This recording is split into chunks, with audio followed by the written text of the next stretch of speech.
அருமையான ஒரு வார்த்தை. துன்பப்படுகிறீர்களா? காயப்பட்டிருக்கிறீர்களா?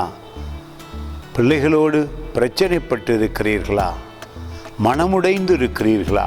வேலை ஸ்தலங்களில் ஏதோ துன்பம் நடந்துவிட்டது என்று கவலைப்பட்டு கொண்டு இருக்கிறீர்களா?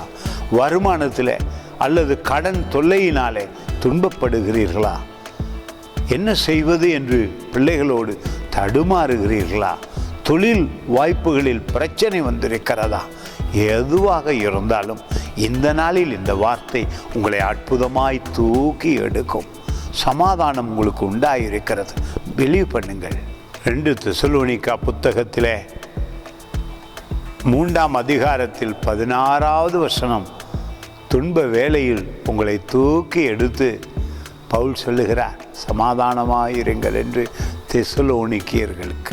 அவர்கள் உடைந்து நொறுங்கி இருப்பார்கள் போல அதிசயம் நடந்திருக்கிறது. பாருங்கள், சமாதானத்தின் கர்த்தர் தாமே எப்பொழுதும் சகல விதத்திலும் உங்களுக்கு சமாதானத்தை தந்தருள்வாராக.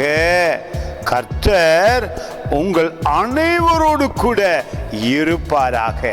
உங்களை விட்டு விலகுவதும் இல்லை, உங்களை கைவிடுவதும் இல்லை, உங்களோடு தங்கி இருக்கிறாரே உலகம் முடியும் பரியந்தம். நீங்கள் ஏன் கவலைப்பட வேண்டும்? துன்பப்படுகிற காரியங்களையும் வேதனைப்படுகிற சூழல்களையும் அதிசயமாக மறந்து, இயேசுவே நீர் சமாதான தேவன், என் உள்ளத்தை நிரப்பினதினாலே தைரியமாக விசுவாசத்தோடு நாட்களை கடந்து போய் வெற்றியை எடுக்கிறேன். துன்ப நாட்கள் முடிந்தது, மகிழ்ந்திருக்கிறேன், பலனாயிருக்கிறேன், சுகமாயிருக்கிறேன் என்று சத்தியத்தை அறிந்த நீங்கள் சமாதானத்தை உங்கள் சூழல்களுக்கு கட்டளையிடுங்கள்.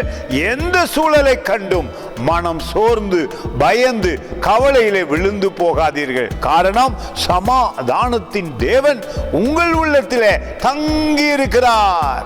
God bless you.